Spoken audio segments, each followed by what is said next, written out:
If your mulch is attracting earthworms by the dozens while your neighbor's mulch barely has any, it's not luck.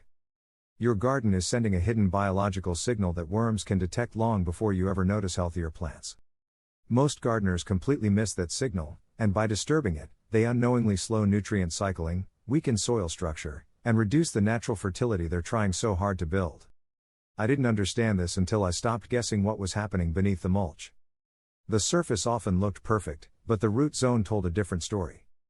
That's why I now use a soil moisture meter for plants, 12-zone wireless plant water meter, soil thermometer and light sensor, 4-in-1 TDR tester to monitor moisture where the roots actually grow. More than once it showed me that a bed with active worm populations had ideal moisture while another needed irrigation long before the surface looked dry. I'll leave the exact one I use in the description if you want to check it out. It's one of those tools that quietly prevents mistakes before plants begin showing symptoms. If you're serious about building living soil instead of just adding fertilizer, consider subscribing because the biggest reason worms gather beneath mulch isn't what most people think. The signal isn't coming from the mulch itself.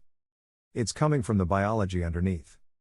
Earthworms don't travel across your garden because they suddenly crave wood chips or fallen leaves. They respond to moisture, temperature, oxygen, and most importantly, the explosion of microbial life developing beneath a healthy mulch layer. As fungi and bacteria begin breaking down organic material, they release compounds that create an ideal feeding environment for worms.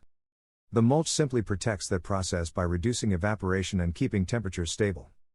That's why two gardens using the exact same mulch can have completely different worm populations. The biology underneath determines everything. I saw this happen in two beds only a few feet apart. One raised bed had been covered with shredded leaves, compost, and a thin layer of aged wood chips for 2 years without disturbing the soil.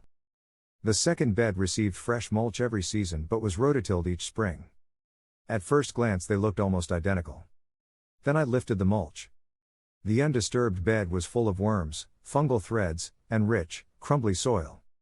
The tilled bed had far fewer worms, less aggregation, and noticeably drier soil just below the surface. The mulch hadn't changed. The ecosystem had. Worms are following food that's invisible to us. One of the biggest misconceptions is that worms eat mulch. Not exactly.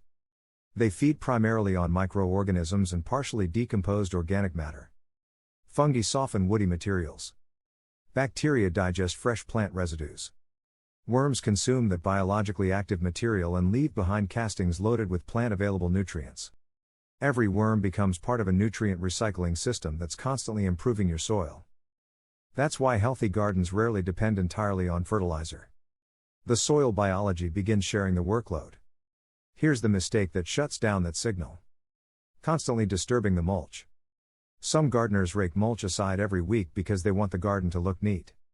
Others frequently mix fresh mulch into the soil. Both habits interrupt fungal growth and expose the surface to heat and drying. I've found that keeping a steady 2 to 3 inch mulch layer in place allows biological activity to build month after month. The longer that environment remains stable, the more worm activity I see. Nature rewards consistency. Moisture is the part nobody notices. Earthworms breathe through moist skin, so they naturally gather where humidity remains high and temperatures stay moderate. That's one reason mulch works so well. But moisture has to stay balanced. If the soil becomes saturated for days, oxygen levels decline. If it dries completely, worms retreat deeper underground. This is where measuring conditions instead of guessing becomes incredibly useful. Once I started monitoring moisture below the mulch, I realized how often appearances fooled me. Healthy biology depends on stable conditions. The same lesson applies beyond garden beds. Containers benefit from mulch because it protects the potting mix from overheating and reduces rapid moisture loss. Hydroponic systems don't contain worms, but the principle is surprisingly similar. Strong roots always depend on stable moisture, oxygen, and biological balance. Whether roots grow in compost, potting mix, or nutrient solution, sudden environmental swings create stress. The healthiest growing systems all prioritize stability. The worms are telling you something. When you consistently find earthworms beneath your mulch, they're not simply passing through. They're showing you that your soil has become a place worth living.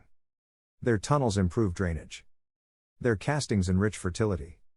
Their constant movement blends organic matter into the upper soil without disturbing delicate microbial networks. That's the hidden signal. Not the worms themselves. The healthy biological system that attracted them in the first place.